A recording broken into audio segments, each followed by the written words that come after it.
هذا هو ربيع، الشاب ذو 24 عاما، طالب جامعي ورياضي طموح، يهتم كثيرا ببناء جسمه ولياقته، يحب اللقاء بأصدقائه، يحب الهرولة كل صباح، وبطبيعة الحال يحب نفسه. نعم، ربيع شاب مسلم، يصلي والحمد لله، يصلي جميع الصلوات في أوقاتها، يصلي ليحظى بمغفرة الله تعالى ورحمته. ربيع يفعل ذلك لأنه ليس شخصا كاملا. مثل الكثير من المسلمين، ربيع لديه أخطاء. ربيع يقول ويفعل أشياء يجب ألا يفعلها.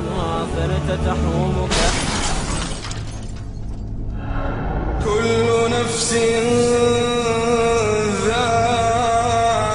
ذائقة الموت. سأفتقد ربيع بلا شك. لقد ذهب قبل قليل، لم يكن هذا متوقعا. أقصد أن الموت لم يقدم له بمقدمات أو أي شيء من هذا القبيل، لكن أظن أن هذه هي الحياة. هي هكذا دائما تأتي ثم تنتهي بسرعة. هل كل شيء سينتهي تماما حين يموت الإنسان؟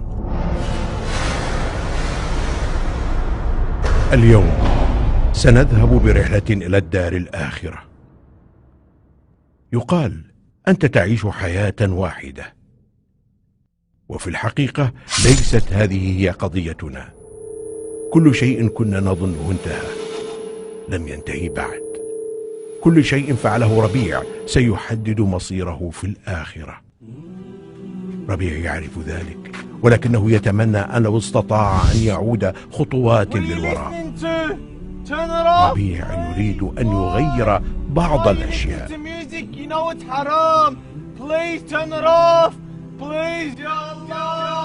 ربيع يريد أن يصلح بعض عاداته السيئة التي سبق أن وقع بها.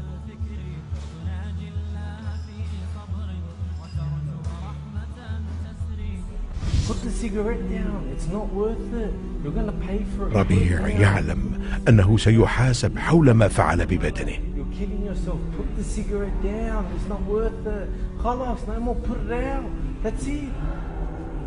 هو أيضا يتمنى أن لو أمضى وقتا أطول في إتقان أعمال تنفعه أكثر في المستقبل.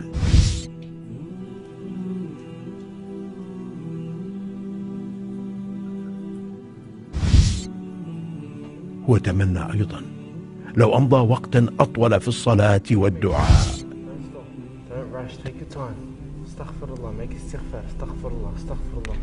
يتمنى أيضا ألا ينهي صلاته بسرعة في كل الأوقات.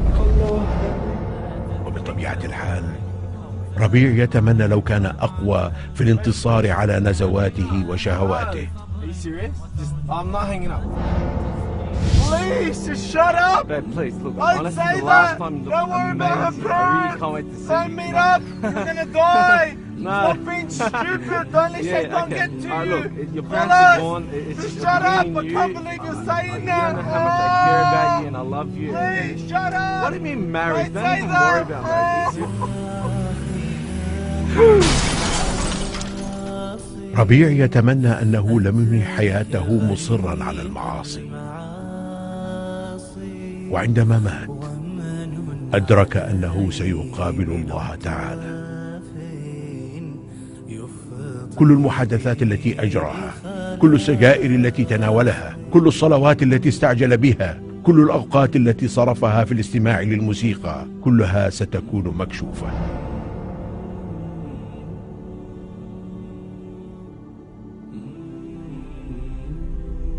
هذه لم تكن نهاية ربيع، بل كانت البداية.